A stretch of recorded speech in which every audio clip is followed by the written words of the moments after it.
So Struggleville Acres, we farm about 4 total acres, and we have several plots and gardens in the Struggleville area.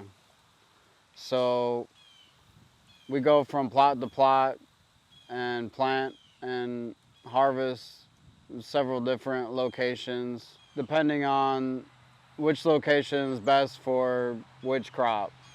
Well, the soils here in Struggleville are red clay soils, so they have lots of minerals in them, but because it's red clay, they're bound up by the clay. So clay is aluminum silicate, and the first thing that attracts is the iron. So you have to bust up that red clay, and usually you do that with lime.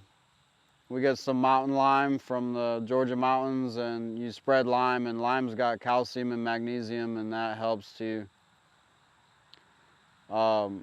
raise the pH up, because the pH can be pretty low here in these soils. So you want a pH about 6.5, and the soils here can be down to 4 sometimes. So we do a lot of liming. We spread wood chips and composted chicken manure.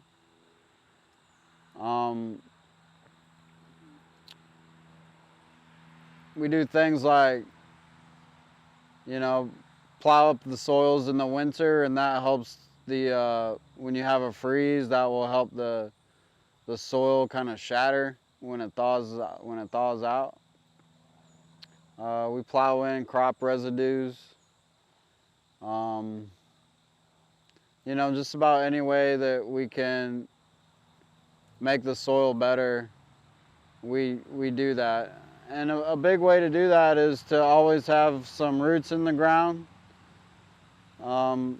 Always having a crop in the ground can really help the soil. And then plowing in the residues when you're done, it really helps to increase your organic matter. And all the wildlife in the soil, they like the organic matter and the carbon and all the sugar from the crops we couldn't harvest. We plow them in, the worms like that. It can take years to get your soil right, and it only gets better and better. If I ever had to move away, I'd want to take the soil with me. We try to farm all year here. Spring is obviously the best season to get everything going and starting. And in the summer, that's when it's kind of max production in the summer. And slows down going into the fall, but then you can get fall crops in.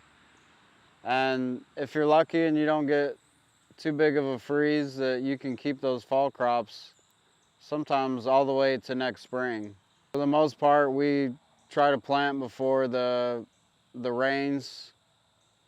We'll plant according to the moon.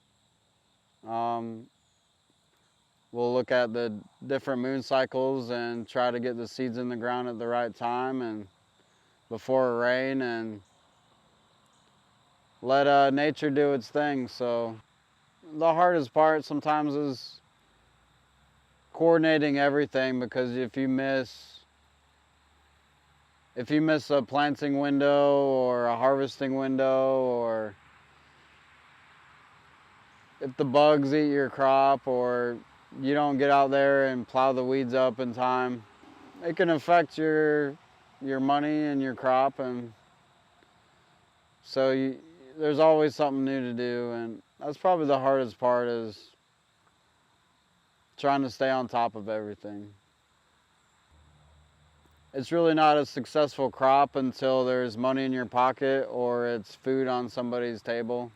We grow a lot of different types of crops, and so that gives the opportunity for all kinds of critters to come and try to eat our crops.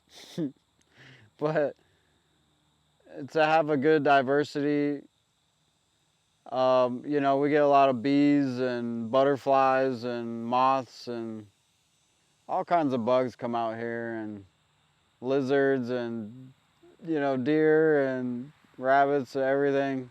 They like edges, you know, so we have a lot of woods around our croplands, and it just gives opportunity for all different kinds of animals to come and hang out and eat some vegetables too. As long as it doesn't put me out of business, we'll be all right. But yeah, in commercial agriculture, a lot of times it's one crop for hundreds and hundreds and hundreds of acres, and we're just doing a few acres, and we do a lot of different crops, and that's also good for the soil. Different crops add and subtract from the soil different things, so we won't plant one crop in the same place every year. We'll rotate them around and give soil time to rest, and it's good to do a crop rotation. We grow a few heirloom varieties. Sometimes the heirlooms they do better, and sometimes the hybrids are the way to go. We grow the rattlesnake beans, and that's a heirloom variety. You can save the seed on it, but that one grows really well and it's really tasty. Certain ones like tomatoes are hard to grow heirlooms because it's so hot here. I haven't found an heirloom that will make me the money and grow a big tomato consistently like a couple of the hybrids I've found. That doesn't mean we don't grow some, but it's hard to take that to market. You really have to have production. Your ideas of farming change when you're having to pay the bills. So, like the pink eye purple hull peas, that's an heirloom. It will come back true to seed next year, and we grow that one. People are just wanting vegetables, and I think it's awesome because put in a lot of work, and it's good to see a desire for them. So, this is Farmer Buck with Struggleville Acres. I'll see y'all at the next Braselton Market, and I appreciate you coming out. Thank you.